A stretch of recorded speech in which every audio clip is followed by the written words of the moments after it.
कुंडक कुमार नाम का एक सन्यासी एक बार ठंड के दिनों में हिमालय से उत्तर वाराणसी पहुंचा। वहां उसके बचपन का मित्र सेनापति रहता था। उसने सन्यासी को राजमहल में रहने के लिए कुछ दिनों की आज्ञा दे दी। एक दिन कुंडक कुमार उद्यान में बैठा तप कर रहा था। तभी वाराणसी का एक दुराचारी राजा अपनी प्रेमिकाओं के साथ वहां आता है। वह वहां उन सुंदरियों के साथ आमोद प्रमोद करते सो जाता है। राजा को सोता छोड़ सुंदरियां बाग में टहलने निकलती हैं। तभी उनकी नज़र उस सन्यासी पर पड़ती है जो साधना में लीन होता है। सुंदरियों ने उसका ध्यान आकर्षित कर उसे उपदेश सुनाने को कहा। तब सन्यासी ने उन्हें सही गुणता की महत्ता पर उपदेश देना आरंभ किया।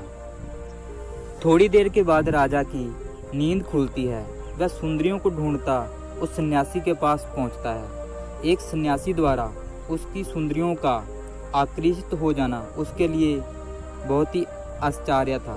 क्रोध से उसने सन्यासी से पूछा कि वह सुंदरियों को कौन सा सबक सिखा रहा है। सन्यासी ने तब उसे सही गुणता की महत्व की बात बताई, जिसके परिपालन का स्वयं उसने व्रत ले रखा था। यह सुन राजा ने उसे कोड़ों से पिटवाया। जब लहूलुहान हो गया तो राजा ने फिर उसे पूछा उसके व्रत का क्या हुआ। खून से लथपथ सन्यासी को क्रोध नहीं आया और वह सही गुणता के व्रत का ही गुणगान करता रहा। क्रोध में राजा ने तब उसके हाथ पैर आदि कटवा वही प्रश्न पूछा, किंतु सन्यासी हर बार शांत भाव से सही गुणता के व्रत का ही गाता गाता।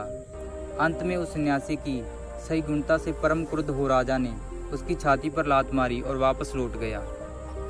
कहा जाता है कि राजा जब वापस लौट रहा था तभी धरती फट गई और उसके अंदर से उठती आग की लपटों ने राजा को निगल लिया।